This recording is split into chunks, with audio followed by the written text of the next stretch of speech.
Detractors of the reincarnation doctrine can only quote two very short pieces of the New Testament, none of which came from angels or the Master himself. The first quote is the answer from John the Baptist to Sadducees and scribes who questioned him. "What then? Are you Elijah?" And he said, "I am not." "Are you the prophet?" And he answered, "No." The Baptist spoke the truth, for his name at that very moment was John, a new name called after the prophecy from Isaiah. "And thou shalt be called by a new name, which the mouth of the Lord shall name." As opposed to resurrection of the flesh, where the resurrected keeps his very name and same body. When the spirit reincarnates, it takes a new body, a new name, and a new character.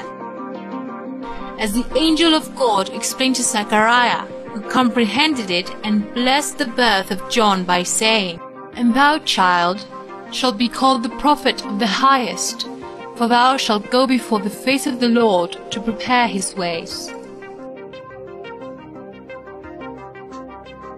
If priests have had questioned John, "Is it in yourself the spirit of Elijah?" the Baptist had surely responded affirmatively, as in fact he did when explaining, "I am the voice of one crying in the wilderness," as Isaiah depicted the return of Elijah.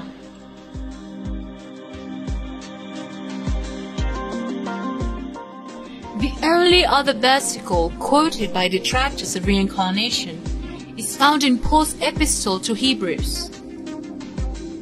"And just as it is appointed for men once to die, and after that, the judgment."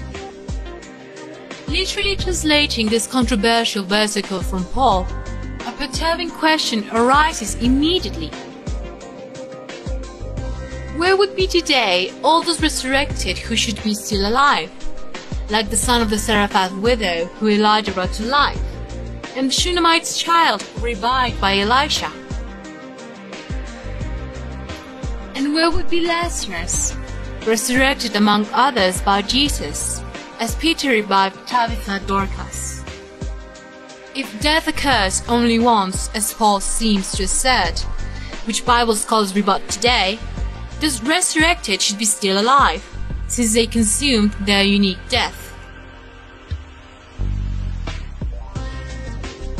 If death occurs only once, then it is impossible for those resurrected to die again. If these resurrected were alive today, wouldn't they be giving a testimony of such? It is easy to see that is not the case. Which is the reason for this controversial piece of the epistle to Hebrews? Both reformers, Martin Luther and John Calvin, denied that Paul was who wrote such, based on the assets of the most respected fathers of the first Christian church, Tertullian and Origen, who referred the first to Barnabas of Cyprus as the author instead of Paul, while Origen confessed not to know who indeed wrote it. But he was sure Paul didn't. Therefore, both experts on the first centuries of Christianity included the epistle to Hebrews in the writings so-called pseudepigrapha, which are better known as apocrypha.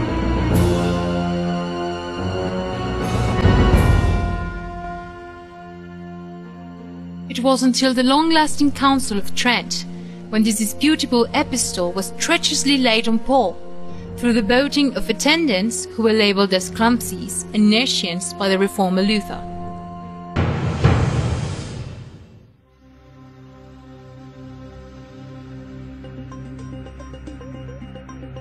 Misunderstanding the words was not rare amidst the very apostles of Christ. Even the disciples of Jesus were not free of misinterpretations due to literalism. For example, in Matthew 16, the following episode is narrated. Then Jesus said unto them, Take heed and beware of the leaven of the Pharisees and the Sadducees. And they reasoned amongst themselves, saying, It is because we have taken no bread.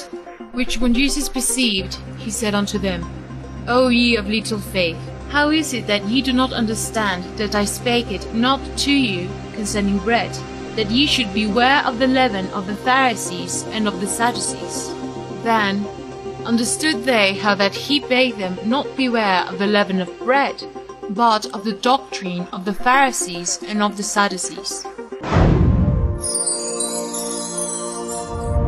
When the Master explains to his disciples that physical matters are not necessary to accomplish their mission, Jesus appealed to the allegory of the swords. Then he said unto them, But now, he that hath a purse, let him take it, and likewise his scrip. And he that hath no sword, let him sell his garment, and buy one. Taking the metaphor by its words, apostles said, Look, Lord, here are 2 swords. Jesus replied sharply, It is enough.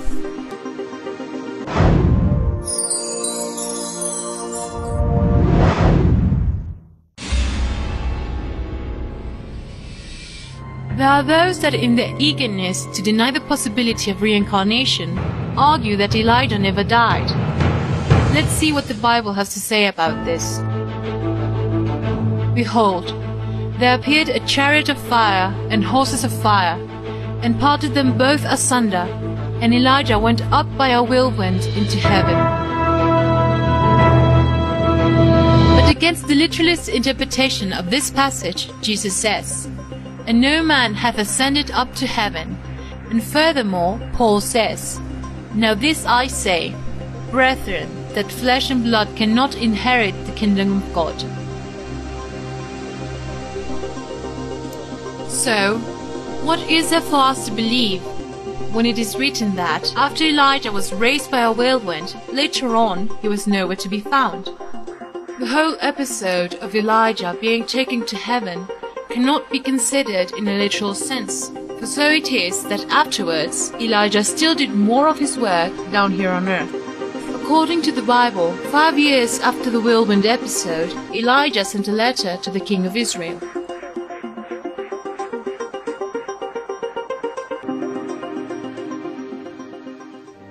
Elijah died, and his body was put to rest in some place down here on earth, and God only knows where his flesh ended up. Just as happened with Moses, who nobody knows for sure where his body remains are. Indeed, one thing is for sure. The whirlwind event does not also imply the death of Elijah the prophet, only his separation from Elisha and the other prophets. And even though it is not known exactly how much time passed until his death, just as Amos, Jeremiah, Isaiah and other prophets, nowhere in the Bible is written otherwise.